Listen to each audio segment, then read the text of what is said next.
Buenas tardes para todos, mi nombre es Camilo Tapias. A continuación les explicaré los ejemplos aplicados a la matriz de multinacionales. Para el primer ítem tenemos la definición, cual nos dice que si una empresa multinacional o internacional es aquella que fue creada y registrada en un país, pero que cuenta con filiales en diferentes países del mundo. En este caso, la teoría sería si una empresa multinacional es aquella que se ubica en más de un país. En este ejemplo aplicamos lo que dice el régimen uniforme para empresas multinacionales andinas, el cual en su artículo primero nos dice que a los efectos del presente régimen se entiende por empresa multinacional andina la que cumple con los requisitos siguientes. Su domicilio principal estará situado en el territorio de uno de los países miembros o en el que tenga lugar la transformación o fusión de la empresa. Por lo tanto, cumple con parte de la teoría que es la que se ubica en más de un país. Para el siguiente ítem tenemos el ítem de inglés, cual nos dice que multinacionales en inglés significa multinational company. En este ejemplo aplicamos el nombre de dos empresas americanas que se llaman Multinational Life Insurance Company y Multinational Insurance Company, que son empresas dedicadas al ofrecimiento de productos de vida, cáncer e incapacidad, así como de propiedad y contingencia. Por lo tanto, se aplica al ítem de inglés. El siguiente sinónimo, el sinónimo de multinacional es transnacional.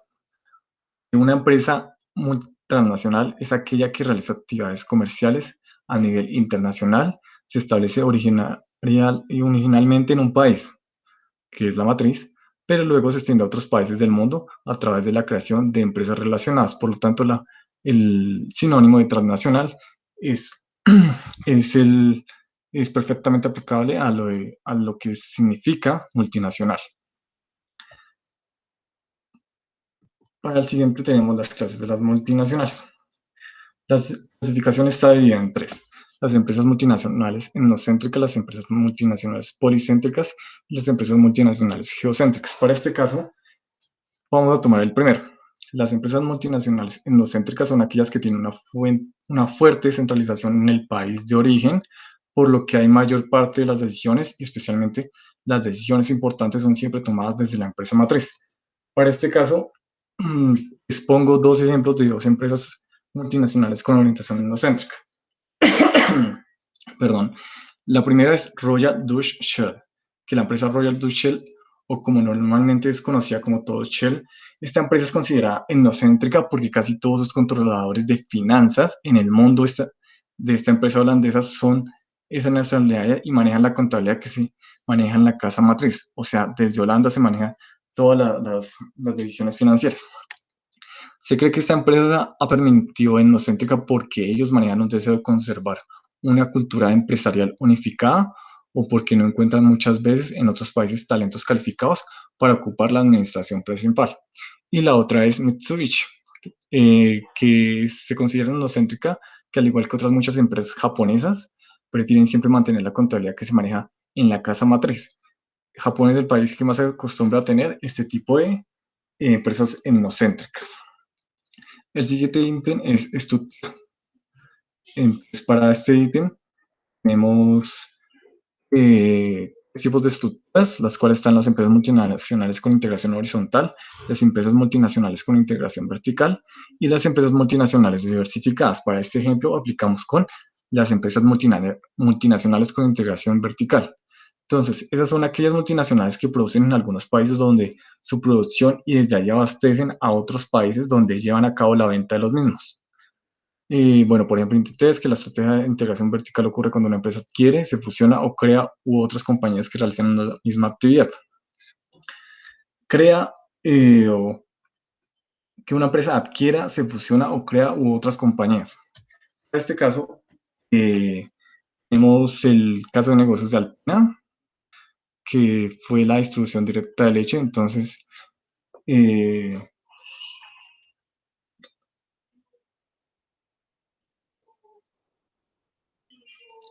bueno, mientras muchas marcas no son capaces de ver más allá de los límites y lo conocido, otras como en cambio más audaces ven de ahí la forma de hacer la diferencia, y eso fue lo que hizo Alpina, en un mercado donde tradicionalmente la mayoría de los competidores solo llegaba hasta los distribuidores minoristas, los cuales son el supermercado o las tiendas de bar.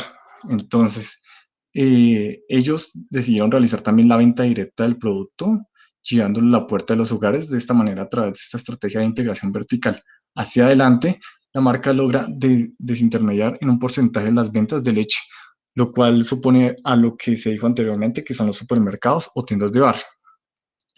Entonces, no obstante, llegar al consumidor directamente puede ser más costoso en términos logísticos. Ser el primero en hacerlo cuando nadie más lo hace puede ser una buena forma de incrementar las ventas, especialmente en compañías de consumo masivo, donde el nivel de intensidad de distribución es un factor determinante. Entonces, por lo tanto, la estrategia fue adquirir empresas lecheras, pero con la diferencia de las otras de, de llevar puerta a puerta lo que corresponde al producto de leche en bolsa. El siguiente ítem es peso. Entonces, las teorías de las multinacionales se conforman por tres. En este caso aplicaremos la primera. Entonces, la primera teoría se refiere a que la localización de la producción estará determinada en gran medida por los recursos necesitados. Por ejemplo, los fabricantes de PC o portátiles localizan sus recursos de diseño intensivo en tecnología en el Silicon Valley, al este de Estados Unidos, y sus plantas de ensamblaje intensivas en maniobra estarán en donde sea más barato. Entonces, la teoría sería pues de qué forma se establecen los recursos en países desarrollados y en vías desarrollados. Para este caso tomaremos la mano de obra barata. Entonces, en este párrafo se explicará por qué. Bueno, entonces la mano de obra en los países en desarrollo es infinitamente menor a lo de los países desarrollados, por lo que producir en el tercer mundo les resulta mucho más económico. Por un ejemplo sería el caso de Estados Unidos y Colombia, donde la mano de obra es mucho más calificada en Estados Unidos y el salario mínimo es mucho mayor a lo que se compara en Colombia. Por eso, más que todas las multinacionales americanas se trasladan a otras partes del mundo, en América Latina o en Asia. Entonces, nos dice que la legislación laboral del tercer mundo es mucho más flexible, más permisiva, lo que conlleva un abaratamiento de los costos de producción en cuanto a mano de obra se refiere.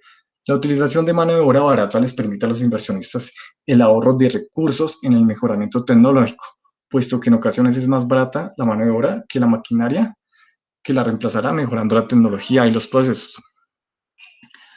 Los procesos de diseño EI+D son desarrollados en la casa matriz donde cuentan con mano de obra calificada.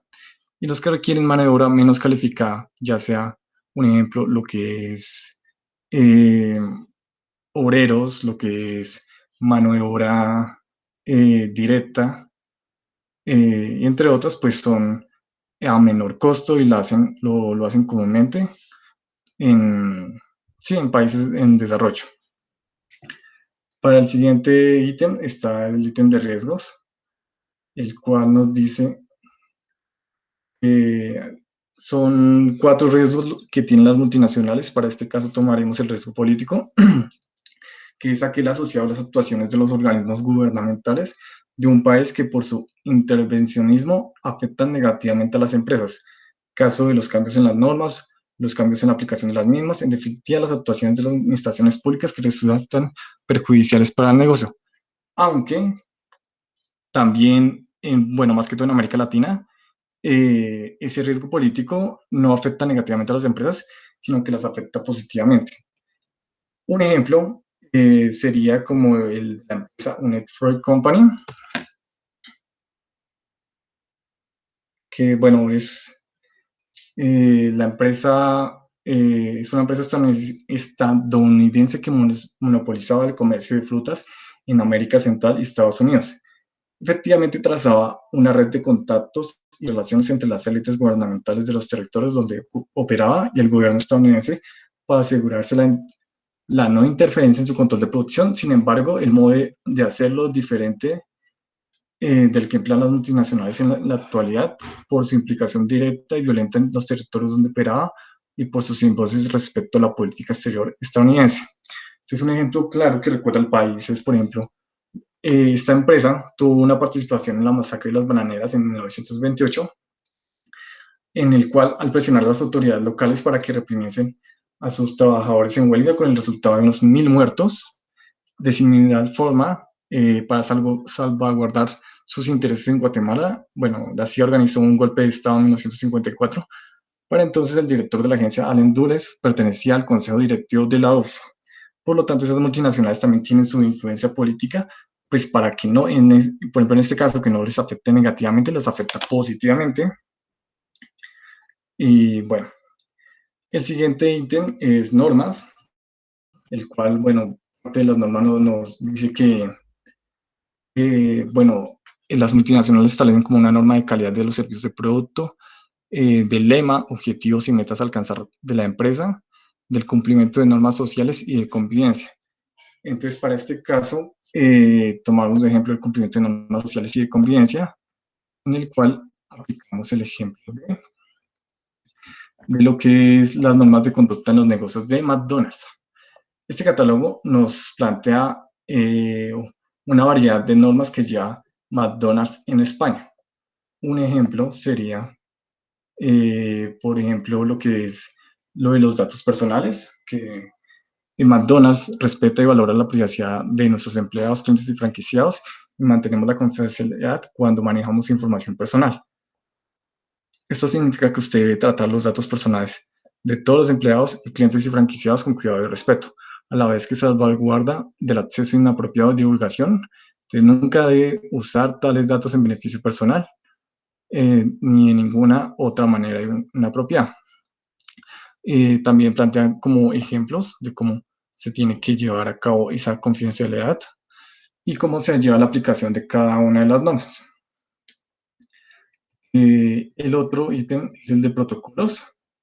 Bueno, ¿qué objetivo tiene un protocolo de comunicación interna en la multinacional? Nos referimos a ese mismo normas de conducta de McDonald's, donde en la página 22 miramos el protocolo de notificación de preocupaciones de los empleados, donde se lleva a cabo un proceso en el cual el empleado, si tiene una disgusta, un problema, un conflicto, ya sea en su parte laboral, pues se lleva a cabo, cómo se lleva a cabo ese cumplimiento de, de, de la preocupación del empleado en su inconformidad. Entonces, ese es el protocolo para ese tipo de casos. Y bueno, el siguiente ítem son las ventajas.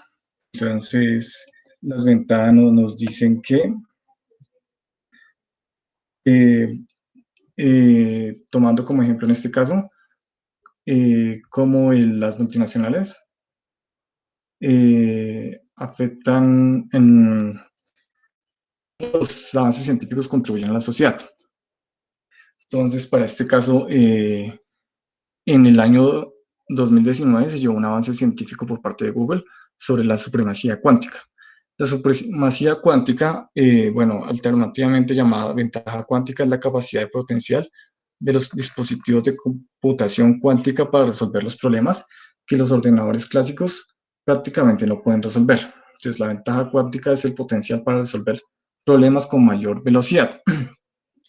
Entonces, en este caso, este avance científico en 2019 con el físico John Martens a la cabeza, afirmaba que habían logrado la supremacía cuántica con un nuevo procesador capaz de realizar un cálculo en 3 minutos y 20 segundos, algo que al superordenador clásico más avanzado le llevaría 10.000 años. Bueno, y el último ítem es el de desventajas. Bueno, una desventaja es el abuso del medio ambiente de los trabajadores, que en muchas ocasiones las multinacionales deciden llevar la legislación en países menos desarrollados, donde la legislación es mucho más permisiva.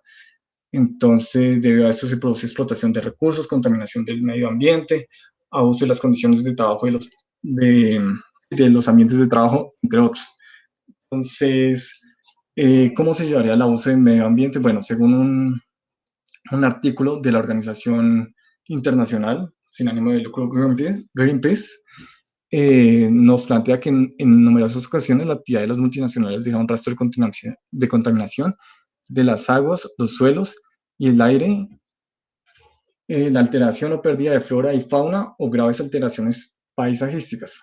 Las empresas del sector estable y la energía son las que más daños al medio ambiente causan. Entonces, sus actividades de exploración, explotación, transporte, entre otras, causan graves desequilibrios medioambientales, a veces irreversibles. Además, en muchas ocasiones usan en los países del sur unas tecnologías, un know-how que hace un tiempo que han abandonado por obsoletas en sus países de origen.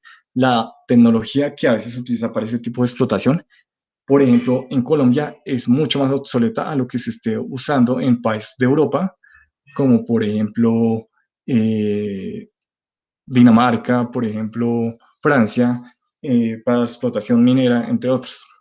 Entonces, un ejemplo es las baterías. Entonces, lo que más explotación medioambiental se lleva, que por ejemplo las multinacionales tecnológicas como Samsung, Apple, Motorola, etc., las baterías de litio tienen una cantidad de níquel, que eso pues se consigue a veces dañando el ecosistema de los ríos, por ejemplo en Colombia, eh, bueno, entre otras. Lo que es la minería, que bueno, la explotación minera por parte de multinacionales como Minesa, por ejemplo, en el caso colombiano, el querer explotar en el páramo de Santurbán para la extracción de oro, lo cual generaría un impacto ambiental posiblemente perjudicial para las aguas del páramo. Lo que es Holcim a nivel internacional, que por ejemplo en el caso de Sogamoso, donde, bueno, principalmente Holcim hace unos eh, estudios preliminares donde se puede llegar a tener la obtención de bueno, de la materia prima de su producto. Entonces, por ejemplo, ya al momento de instalarse Holcim, en el caso de Sogamoso, bueno, tiene afectaciones en el entorno atmosférico de la ciudad. Bueno, eso ya era el último ítem. Ya para finalizar, pues cabe recalcar que mi matriz constaba de 13 ítems, de los cuales se aplicaron 11 como ejemplo. Muchas gracias.